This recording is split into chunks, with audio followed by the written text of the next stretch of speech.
ma-promise na ko sa imo nga I'll be a faithful wife gid. I'll be a good mother sa imong kids. Ako lang na ipadayon and I appreciate mo pud nimo 'di ba nga kanang unsa pud ko isip partner sa imo ha. Ako lagi hapon na ipadayon hangtod nga ang kamatayon ay mobuwag sa ato. Yeah, you've been my mentor, my teacher as well. Kanya manimutan na, so ang imuhan na lang yun, pag-maintain na lang. Una na mo kita sa mall. Well, captivating lang dyan yung smile that time. Now to see her.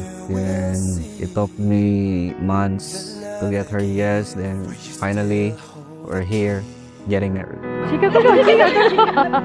Every single day, you always act this way. How many years of being together, they're now finally asking the Lord to be a part of this union. A plan that was already there, a wish that was already there, coming to fulfillment today because they have always wanted this to happen. How far away from you, even the sky will Thankful ko nimo love nga niabot ka sa mong life kay kita from scratch jud. Kita jud ang nagkuyog from zero to thousands.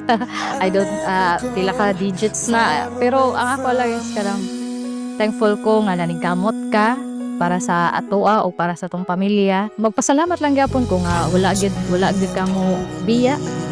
Pabilin gyapon ka niunong para sa mga bata. Will, to bind yourself forever in the love and service of your husband, Yes, Father. Junig, did you come here of your own free will to bind yourself forever in the love and service of your wife? Yes, Father. Love, what I can promise you on this day forward is I'll make sure that I would be able to provide all the things you need and also good care of our family. I'll never go far away from you. Even the sky will tell you that I need you so. For this is all I know.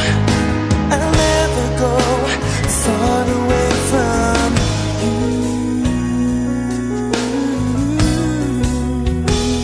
Gusto lang ko nga magpadayon ta nga lig-on, mapabiling lig-on o kanon na nga magtinabangay center na to si God sa atong relasyon para mas mo stronger pa atong panag-uban kuyog sa mga bata hangtod nga managko sila o hangtod matumad din nato ato ang mga panaad sa usag-usa nga kita ra gyud hangtod sa atong kamatay. I love you always jud na. Since then nga nagkita despite challenges, trials jud kayo, wala gid mawala akong gugma sa imo. I love you. For this is all I know.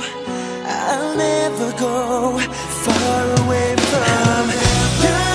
My dear brothers and sisters in Christ, may I present to you our new wedded couple in our Christian community, Mr. and Mrs. Junig and Gina Jane and Yasko.